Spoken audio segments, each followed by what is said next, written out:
Assalamualaikum dan selamat pagi kelas. Sebelum cikgu mulakan kelas kita pada hari ini, cikgu harap semua pelajar dalam keadaan yang sehat. Alright, hari ini cikgu akan sambung topik pembelajaran kita dalam peternakan poultry. Untuk unit 2.3 yaitu nutrisi peternakan poultry. Pertama kita pergi kepada pengenalan dahulu. Alright.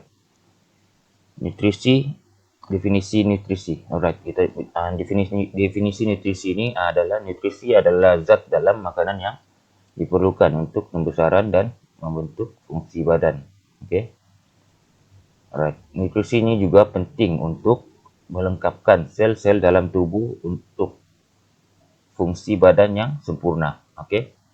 Nutrisi ini pentinglah maksudnya untuk melengkapkan sel-sel dalam tubuh ternakan kita untuk fungsi badan ternakan kita yang sempurna. Maksudnya tidak ada kecacatan ataupun penyakit.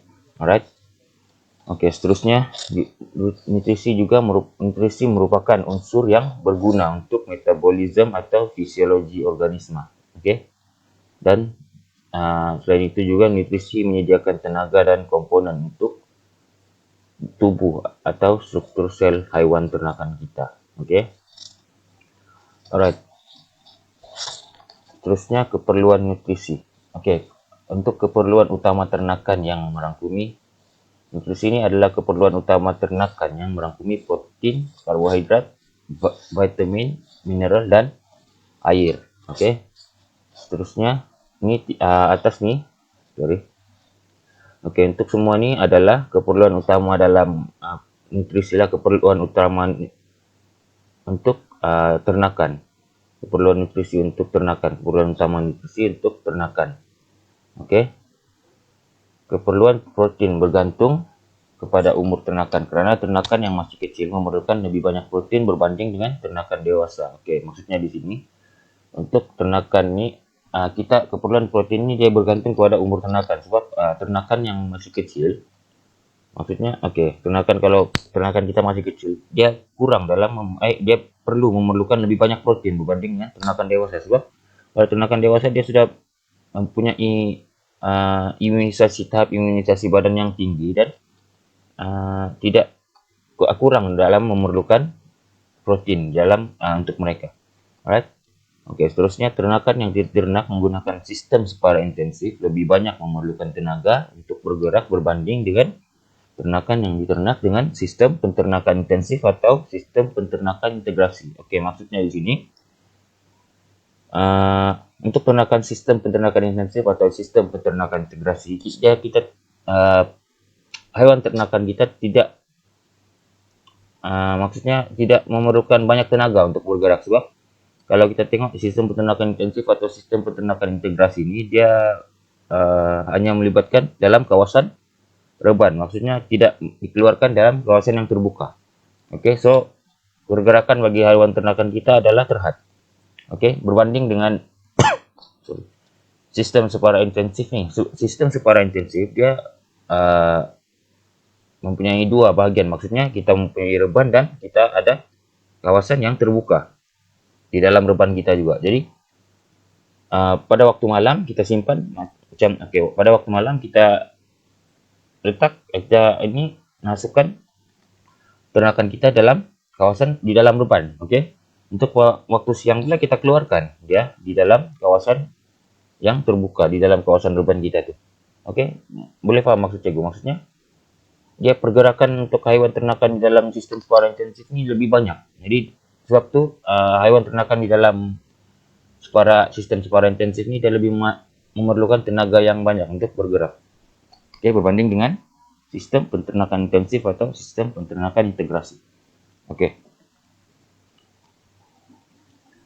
Seterusnya nutrisi juga penting untuk memastikan nutrisi juga penting untuk memastikan ternakan mengekalkan tahap kesihatan yang optimum dan pembesaran badan. Maksudnya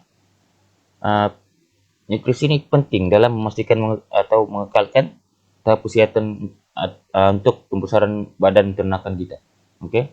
Untuk nutrisi yang cukup mampu membentuk sistem imunisasi yang bertindak terhadap patogen dan parasit. Macam yang di atas lah. Maksudnya nutrisi ini dia mampu untuk membentuk sistem imunisasi badan hewan ternakan kita. Oke.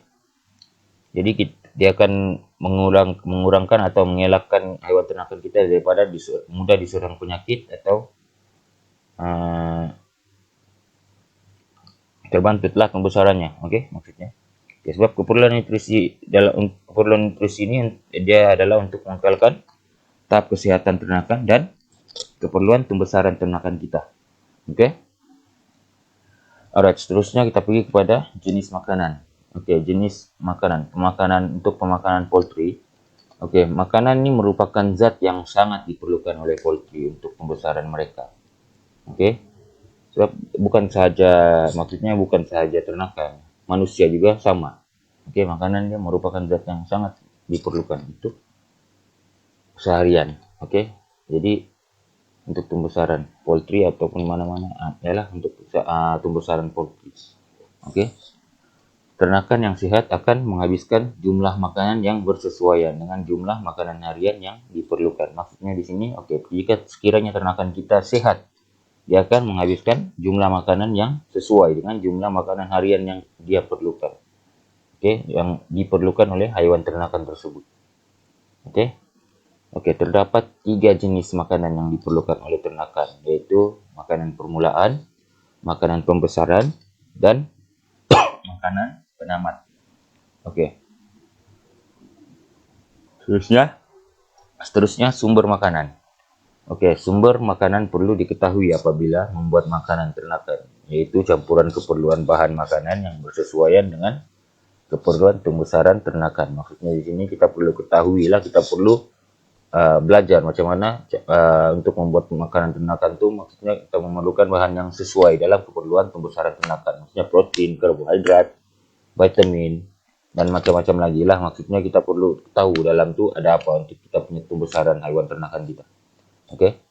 Seterusnya antara faktor yang mempengaruhi pengambilan makanan poultry ini ialah umur, kesehatan, dan keperluan fisiologi ternakan. Oke. Ini adalah faktor-faktor yang mempengaruhi dalam pengambilan makanan poultry. Sebab untuk umur, kesehatan, dan keperluan fisiologi ternakan kita. Right, seterusnya bentuk makanan poultry. Oke, bentuk makanan poultry. Makanan ternakan adalah campuran pelbagai jenis nutrisi yang diperlukan oleh ternakan pada peringkat pembesaran. Maksudnya peringkat pembesaran ternakan.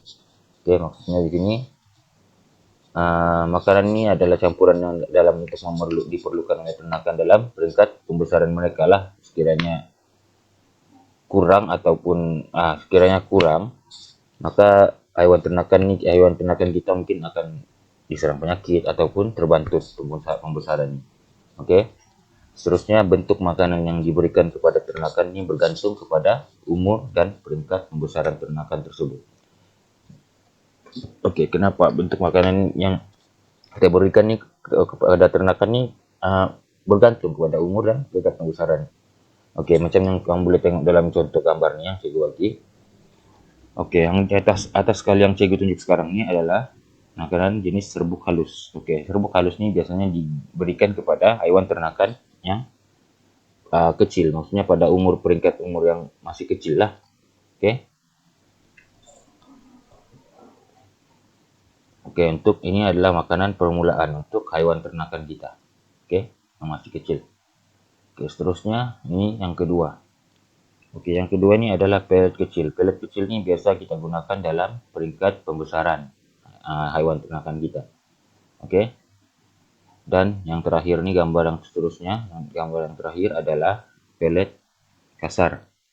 Oke, pellet kasar ini kita biasa gunakan untuk hewan-hewan ternakan kita yang sudah dewasa lah. Maksudnya sebab dia tidak memerlukan, dia sudah boleh adapt dengan makanan-makanan yang besar. Maksudnya di situ, maksudnya di sini dia sudah boleh adapt dengan makanan-makanan yang besar seperti pellet ini lah. Oke. Baik, oke, itu saja untuk kelas kita pada hari ini. Oke, sekian dan terima kasih.